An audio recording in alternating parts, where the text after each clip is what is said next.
Hello दोस्तों, आज बात करते हैं कि पहली बार इतिहास में ऐसा हुआ था कि किसी महिला को फांसी मुकर्रर की गई।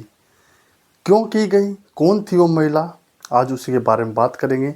और क्या उन्होंने किया था। शबनम अली, जो कि उत्तर प्रदेश के अमरोहा की बावनखेड़ा गांव के रहने वाली थी, और सलीम, जो उनके साथ जो इस कांड में बराबर का हिस्सेदार था। तो क्यों उनको फांसी दी गई थी, फांसी मुकर्रर की गई थी, तो उसी के बारे में आज बताएंगे। जिससे इस घटना की वजह से स्टेट गवर्नमेंट और सेंट्रल गवर्नमेंट पूरी तरह हिल चुकी थी। और जैसे ये इन्फॉर्मेशन पूरे मीडिया में फैली, न्यूज़पेपर में फैली, पूरा देश सन रह गया था। तो क्या हुआ था उस दिन, आज उसी के बारे में आपके सामने बात करेंगे। तो पूरा डिटेल में बताएंगे, तो बने रहे। तो स्टार्टिंग से बात करते हैं। जो बावनखेड़ा गांव यानी कि अमरोहा उत्तर प्रदेश में है, 14 और 15 अप्रैल को जो शबनम अली ने और उसके जो बॉयफ्रेंड ने, कह सकते हैं, तो 7 लोगों को कुल्हाड़ी से काट दिया था और उनको मौत के घाट उतार दिया था। तो ये कैसे हुआ था, पूरी की पूरी हिस्ट्री के बारे में बताते हैं। क्योंकि जो शबनम अली थे, उनके जो पिता थे शौकत अली, वो बहुत एक बड़े आदमी थे, गांव के एक जाने माने रिच फैमिली में उनका नाम आता था। उनकी हवेली थी गांव में। और उसका जो बड़ा भाई था वो भी एमबीए कर चुका था और एक प्राइवेट कंपनी में, अच्छी कंपनी में जॉब कर रहा था। और दूसरा भाई था, वो भी इंजीनियरिंग कर रहा था। एक उनकी भाभी थी और एक उनकी मौसी की लड़की थी और एक 10 महीने का भतीजा था, जिसमें उसको भी कुल्हाड़ी से काट दिया था। तो क्या हुआ था, जब गांव में ये इंसिडेंट हुआ, यानी कि 14 और 15 अप्रैल को जब इंसिडेंट हुआ, तो उनकी हवेली से कुछ आवाज़ें आ रही थी। जब उनकी हवेली से कुछ आवाज़ें आ रही थी, तो गांव के आसपास के जो लोग थे, जैसे उन्होंने सुना तो थोड़े से भौचक्कित रह गए। तो उन्होंने सुना तो उनको लगा कि एक बार जाना चाहिए। जैसे ही वो उस हवेली के पास पहुंचे, बावनखेड़ा गांव में, तो उसमें देखा कि चारों तरफ लाशें लाशें थी। और जो शबनम अली थी, चिल्ला चिल्ला के रो रही थी। तो जैसे गांव वालों ने देखा, तुरंत उन्होंने पुलिस को कॉल किया। पुलिस आई। जो नियर बाय पुलिस जो आई इन्वेस्टिगेशन करने, तो वो भी देख के एकदम दंग रह गए कि क्या हुआ, इतना बड़ा ये कांड कैसे हुआ। लेकिन वो पुलिस वाले 2-3 लोग आए थे।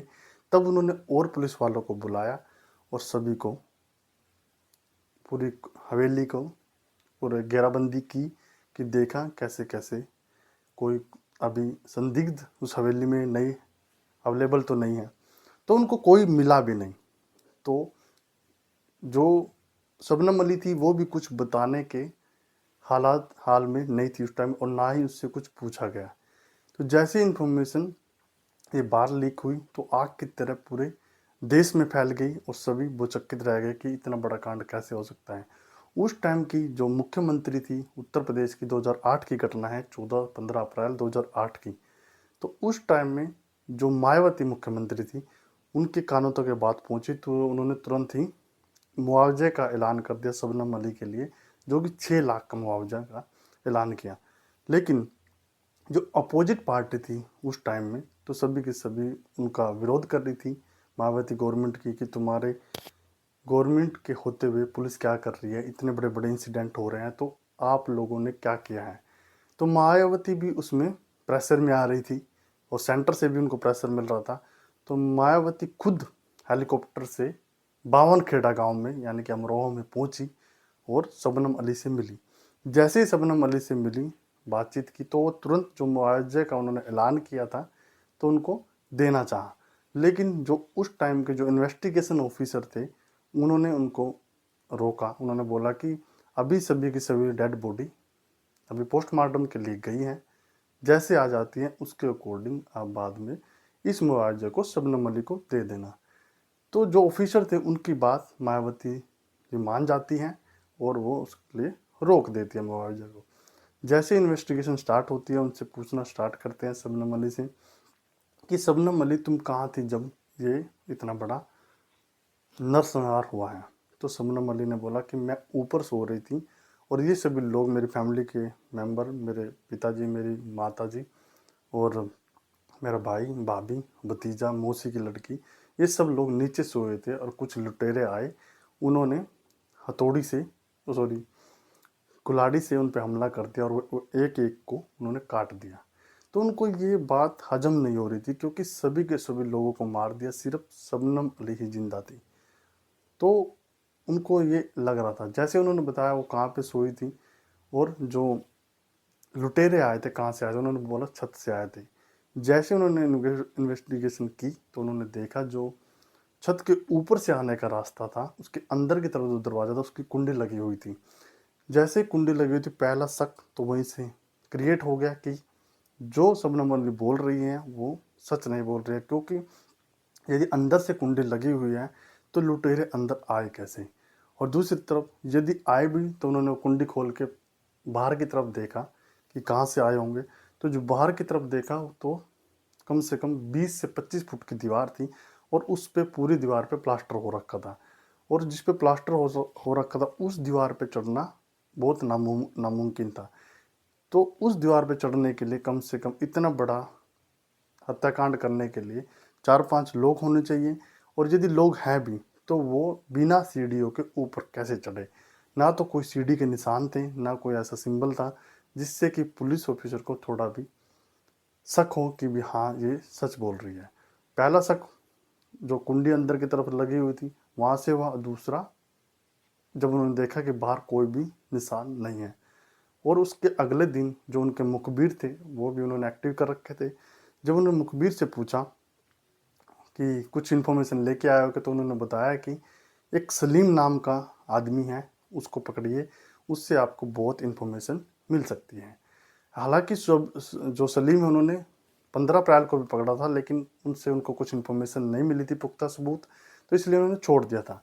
तो उसके 2 दिन बाद यानी कि 17 अप्रैल को दोबारा उन्होंने सलीम को पकड़ा और उनको थोड़ा पुश किया, उसको थोड़ी सी उनकी मरम्मत की।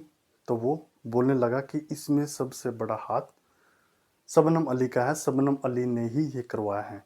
और शबनम अली सलीम को देख के बहुत तेज तेज रोने लगी और ये सोचने लगी कि पुलिस को शायद मेरे पे शक ना हो, और जोर जोर के चिल्लाने लगी और बोलने लगे कि सलीम को मैं जानती ही नहीं। तो सलीम ने बोला मैं इसको जानता हूँ, इन्होंने करवाया है। उसके बाद जब वो नहीं मानी तो पुलिस के पास दूसरे और बहुत हथकंडे होते हैं। तो पुलिस ने जो उनका फ़ोन था शबनम अली का, उसकी कॉल रिकॉर्ड्स निकलवाई।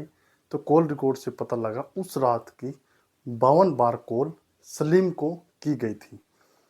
जैसे ये इन्फॉर्मेशन को लगी तो उन्होंने बोला कि 52 बार तुमने कॉल की है, तब भी वो मानने के लिए नहीं रेडी थी। यानी कि वो एकदम बोलते हैं कि माइंड में सेट कर चुकी थी कि मैं जो जुर्म है कबूल करूँगी नहीं। लेकिन उसके बाद भी उन्होंने सलीम को थोड़ी मरम्मत की दोबारा और बोला कि तुमने ये कबूल करना है, तुम्हें हम शबनम अली के सामने बिठाएंगे, सिर्फ ये कबूल करना है कि मैंने सब कुछ पुलिस को बता दिया है और तुम भी साफ साफ बता दो। तो उनको वो थाने में लेके चले जाते हैं और वहाँ पे रिकॉर्डिंग करके पूरे के पूरे कैमरे के सामने तो पूछते हैं उनसे। तो सलीम बता देता है कि मैंने तो सब कुछ पुलिस को बता दिया है, तुम भी सच सच बता दो। जैसे ही वो बोलता है तो वो हक्के बक्की रह जाती है और उसके पास कोई ऑप्शन नहीं बचता। तब शबनम अली बताती है कि मैं सलीम से प्यार करती थी, और जो प्यार करती थी आज से नहीं बहुत दिनों से कर रही थी।